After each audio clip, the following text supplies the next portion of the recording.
మేము అబ్జర్వేషన్ ఏంటంటే 80-90% ఈ కోర్స్ గ్రెయిన్స్ ఈ దొడ్డు బియ్యము ప్రజలు కన్స్యూమ్ చేయడం లేదు.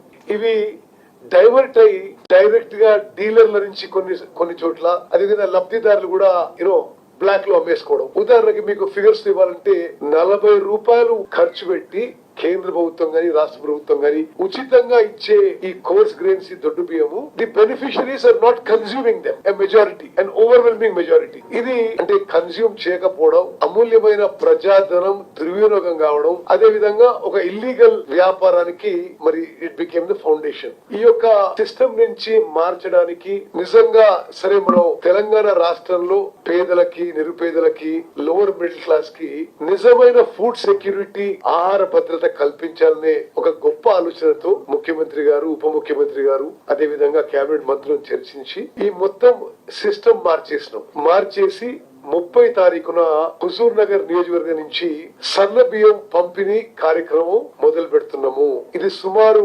80-84% జనాభా. తెలంగాణలో ఉన్న 80-84% of the population will receive free fine rice. మరి దీనికి అనేక అడుగులుగా మేము ముందుకొచ్చాం. ముందుగా ముఖ్యమంత్రి గారు సన్న వడ్లు కొనుగోలుకి 500 రూపాయలు ప్రోత్సాహం ఇచ్చి దొడ్డు రకాలకి ఎంఎస్పి సుమారు 2300 రూపాయలు ఇస్తే దానికి 500 రూపాయలు అదనంగా పెట్టి మేము సన్న వడ్లను కొన్నాం. ఇప్పుడు ఆ సన్న వడ్లని మిల్లింగ్ చేయించి కస్టమ్ మిల్లింగ్ చేయించి అది ఈ సన్న బియ్యంని రేషన్ లో ఇవ్వబోతున్నాం.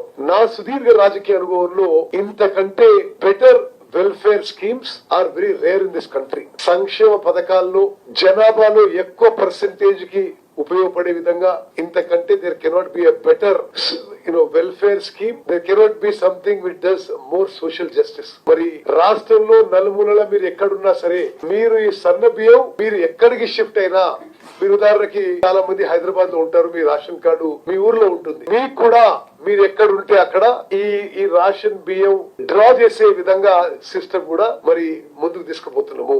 అదే విధంగా చాలా కాలం నుంచి నిరుపేదలు ఎంతో వెయిట్ చేస్తున్నా ఎంతో కాలం నుంచి ఎదురు చూస్తున్న రేషన్ కార్డు విషయంలో కూడా, అంటే రేషన్ కార్డు 2 రకాలు. ఒకటి ఉన్న రేషన్ కార్డు కి ఫ్యామిలీ మెంబర్స్ యాడ్ చేయడం, రెండోది కొత్త ration card.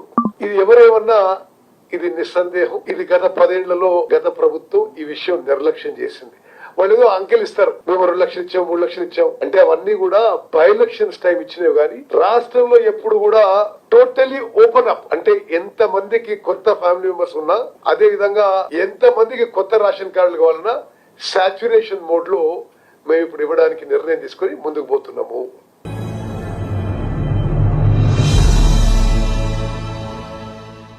Subscribe us and press the bell icon for more interesting updates.